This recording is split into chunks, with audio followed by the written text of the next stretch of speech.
My fiancée didn't show up to the altar. I stood there for an hour until she texted, "I can't do this." Then I saw her Instagram story, Vegas baby, with her ex. I turned to the guests, announced the party was still on, but replaced the just married banner with "just dodged a bullet." And then, original post I-32 mail got left at the altar yesterday. Still processing. Feels surreal typing it out. Wedding was scheduled for 3 p.m. Outdoor ceremony, nice venue, 150 guests. I was standing up there in my suit at 2:45, groomsmen next to me, officiant ready. Guests seated. String quartet playing. 3 p.m. No bride. 3:15 p.m. Wedding planner checking her phone frantically. Bridesmaids looking confused. 3:30 p.m. My best man asking if we should check on her. I called. Straight to voicemail. 3:45 p.m. Guests getting restless, kids running around, people checking their phones. 4 p.m. My phone buzzed. Text from my fiancé, "I can't do this, I'm sorry, I just can't." That's it. 4 years together. Engaged for 18 months, wedding planned for a year. 4 words via text. I stood there staring at my phone. My best man read it over my shoulder. "Dude, what the?" Then my cousin showed me her Instagram story, posted 20 minutes ago. My fiancée, in Vegas, holding champagne, with her ex-boyfriend from college, the one she swore she had zero feelings for, when he moved back to our city 6 months ago. Caption: "Vegas baby, sometimes you gotta follow your heart." The guy she'd been just catching up with as old friends for the past few months. I looked at 150 people staring at me, waiting. Some knew something was wrong. Most were just confused about the delay. My mom started crying. My dad looked ready to commit violence. And something just clicked. Cold clarity. I walked to the microphone, tapped it. Everyone went quiet. "Hey everyone. So, there's not gonna be a wedding today. My fiancée decided to go to Vegas with her ex-boyfriend instead. Just found out via text about 10 minutes ago." Gasps, murmurs. My mom sobbed louder. "But here's the thing, we paid for all this. Food, drinks, band, venue, everything. It's all here, it's all paid for, and I'm not letting it go to waste." I gestured to my groomsmen. "Take down that just married banner." They looked confused, but did it. I grabbed a Sharpie from the wedding planner, wrote on the back of the banner in huge letters, "Just dodged a bullet. Hang it back up." They did. A few people laughed. Nervous at first, then genuine. So here's what's happening. This is now a party, a celebration of me not marrying someone who'd bail via text to run off to Vegas. The bar's open, food's coming out, band's gonna play, everyone stay, eat, drink, dance. Let's make this the best non-wedding party you've ever been to. My best man started clapping, then my dad, then everyone. Actual applause. The band started playing upbeat music instead of the wedding playlist.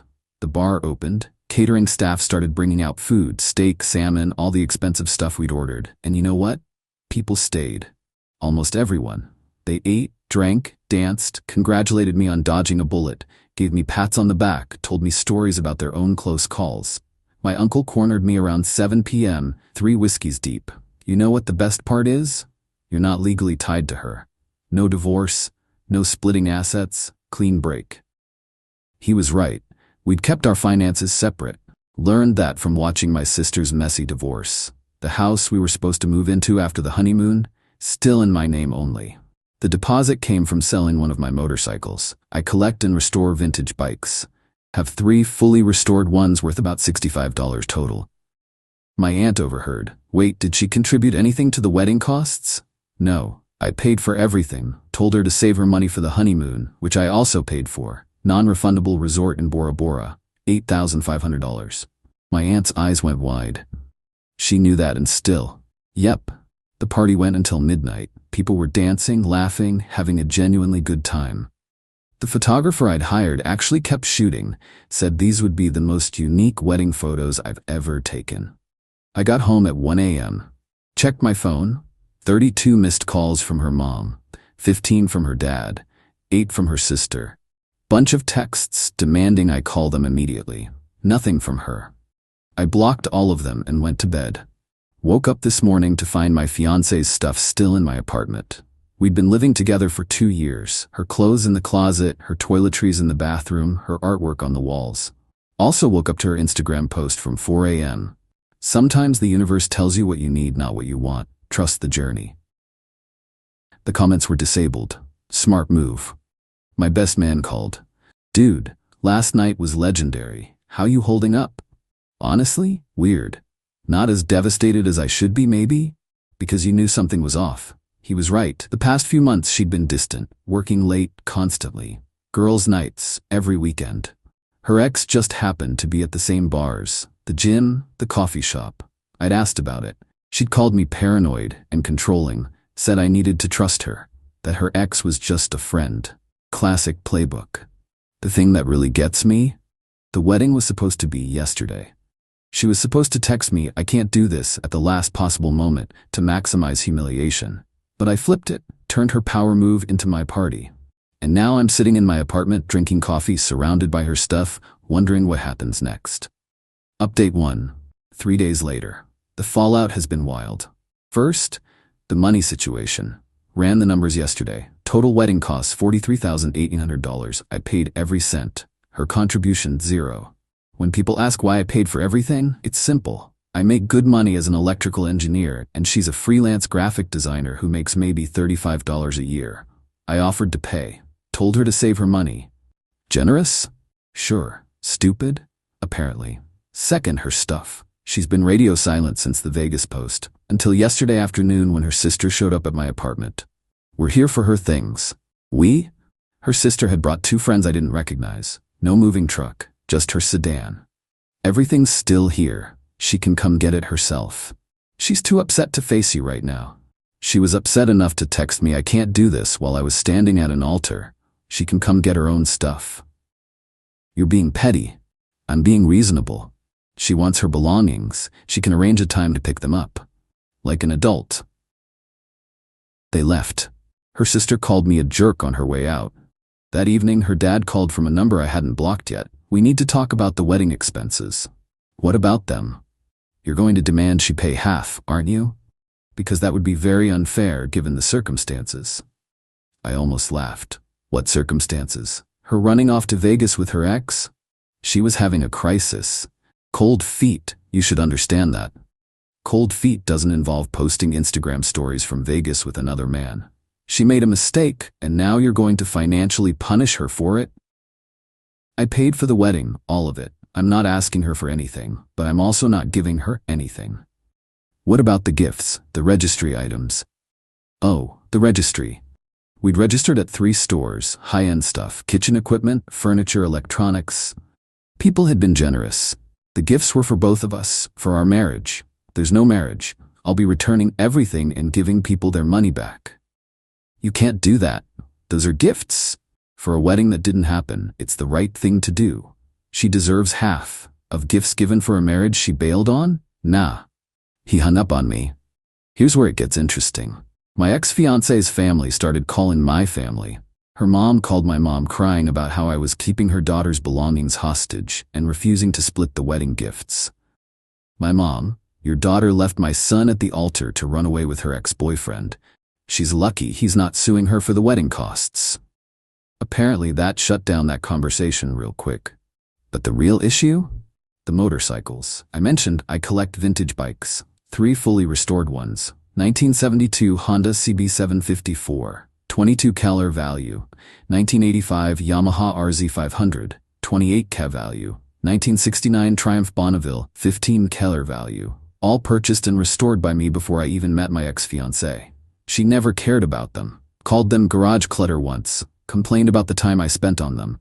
But apparently her dad knows bikes, and he knew what they were worth. Yesterday evening, her dad showed up, with her. First time seeing her since the non-wedding. She looked rough. No makeup, sweatpants, wouldn't make eye contact. We're here to discuss asset division, her dad announced. There are no assets to divide. We weren't married. You lived together for 2 years.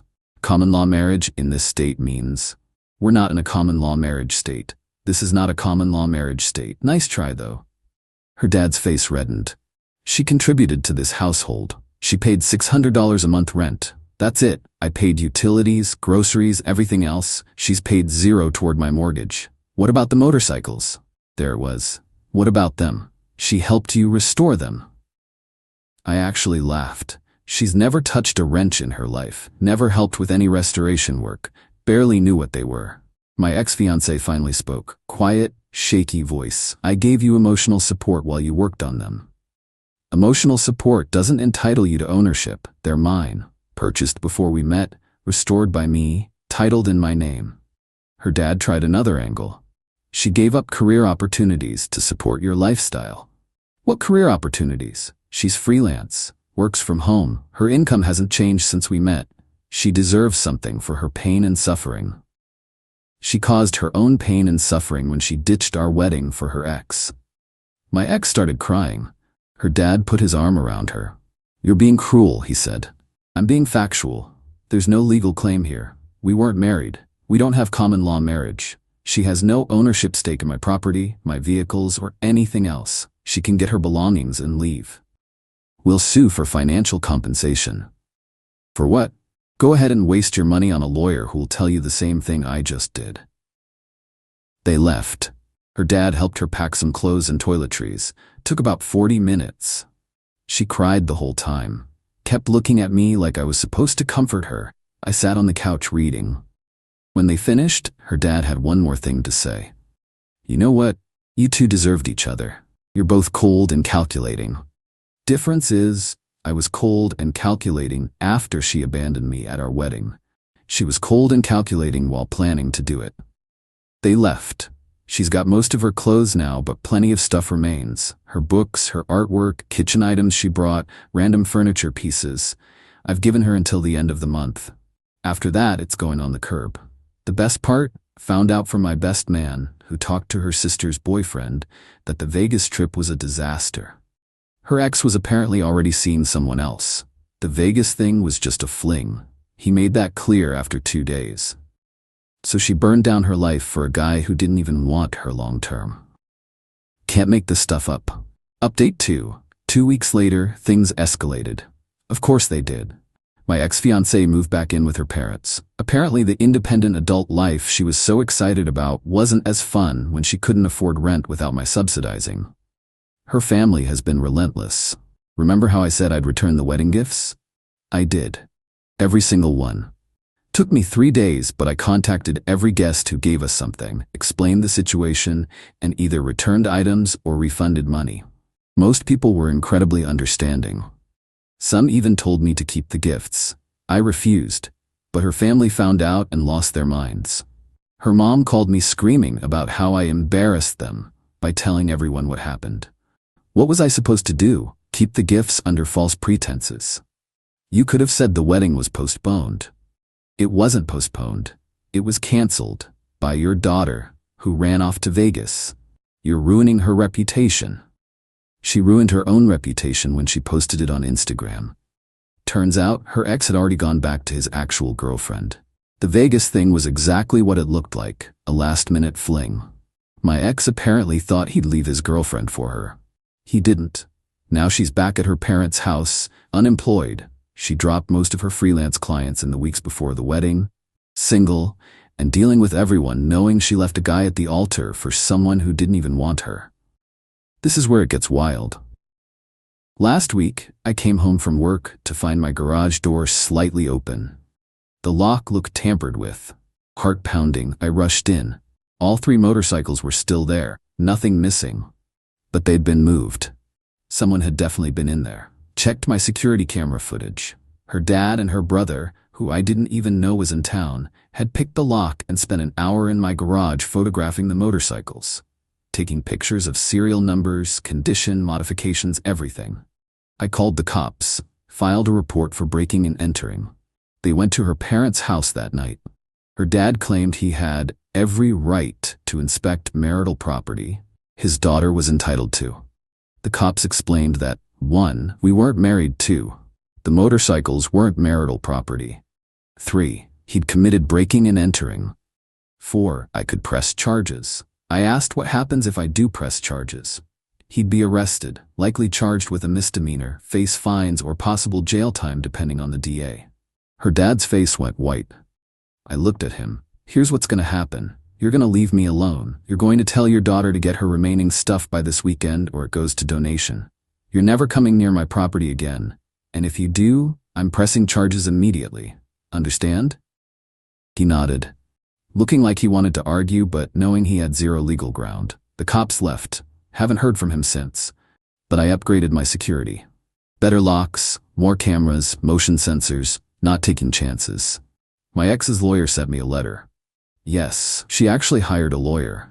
The letter demanded 1. $21,900 half of the wedding costs, 2. $4,250 half of the honeymoon cost, 3. $8,000 compensation for emotional distress, 4. $3,500 her share of household improvements made during cohabitation. Total $37,650. I actually laughed reading it, forwarded it to my buddy who's a lawyer. He laughed too. This is nonsense. You don't owe her anything. Want me to respond? Please. His response letter was beautiful. Basically said, we weren't married, no legal obligation. She abandoned the wedding. Any costs are her responsibility if anything. Emotional distress claim is frivolous when she caused the situation. Household improvements. I'd renovated the kitchen, or to my property. She has no claim. Cease all contact or will pursue harassment charges. Her lawyer hasn't responded. Probably told her she has no case. Since legal routes failed, she went public. Posted a long Instagram story about escaping a controlling relationship and finding the courage to leave before it was too late. Made me out to be some controlling monster. Said I isolated her from friends. False. She stopped seeing friends on her own. Made all financial decisions. I offered to combine finances. She refused. And refused to let her pursue her dreams. What dreams? She freelanced from home. Comments were sympathetic at first, until people who were at the wedding started chiming in. Wait, weren't you the one who no-showed your own wedding and posted from Vegas with your ex? You literally left this guy at the altar via text. I was there. He turned it into a party. It was amazing. You missed out. She deleted the post within hours. Her sister tried defending her on Facebook. Posted about how I was keeping her belongings hostage and refusing to give her the wedding gifts that were rightfully hers.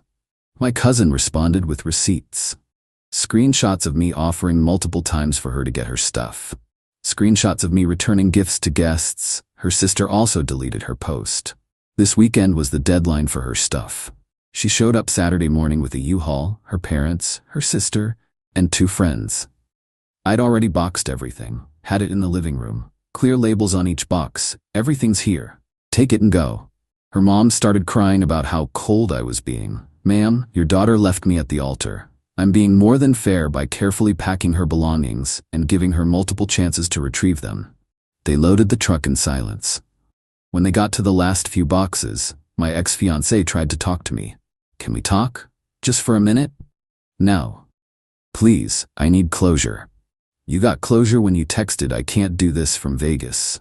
I made a mistake, the biggest mistake of my life. Okay, I want to fix this. I want us to try again. I stared at her. You're joking. I realize now what I had, what I lost. You're stable, successful, you have your life together. I was stupid to throw that away. So, you don't actually want me. You want my stability and success. That's not what I meant. That's exactly what you meant. Answer this. Are you still in contact with your ex? She hesitated. We're friends. Get out. Take your stuff and don't come back. Her dad tried to intervene. She's trying to apologize. She's trying to come back to a comfortable situation because the guy she left me for didn't want her. That's not an apology. That's opportunism. They finished loading and left. Haven't heard from them since. Final update. 1 month later. It's been a month since the non-wedding. Time for closure on this whole mess. Her lawyer sent one more letter, much more conciliatory this time. Acknowledged she has no legal claim to anything, but asked if I'd consider in good faith giving her $5,000 to help her get back on her feet. My lawyer's response, no. That was it, just no. Haven't heard anything since. The legal harassment is over. Best part of this whole thing? I sold one of the bikes, the 1985 Yamaha RZ500. Got $31,000 for it, $3 more than its appraised value. Buyer was a collector who'd been looking for one in that condition for years. Used $8,500 to rebook the Bora Bora honeymoon for myself and my best man. We leave in 2 weeks. Used another $10,000 as down payment on a better house. Smaller than the one we were planning to move into, but all mine. No memories attached. Put the rest in savings. Still have the 1972 Honda and 1969 Triumph. Working on restoring a 1973 Kawasaki Z1 I picked up cheap. Therapeutic, honestly. Engine work, rewiring, paint, keeps my hands busy and my mind focused. Through the grapevine, her sister's boyfriend still talks to my best man. Here's where she ended up. Living with parents, lost most of her freelance clients, working retail part-time at a mall. Her ex blocked her on everything after his girlfriend found out about Vegas.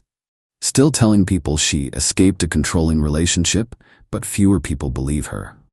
Apparently asked her parents for money to hire a better lawyer. They refused. Her dad, by the way, got a citation for the breaking and entering thing. Had to pay a fine. Court record is public. People in their social circle know about it now. This was unexpected, but really cool.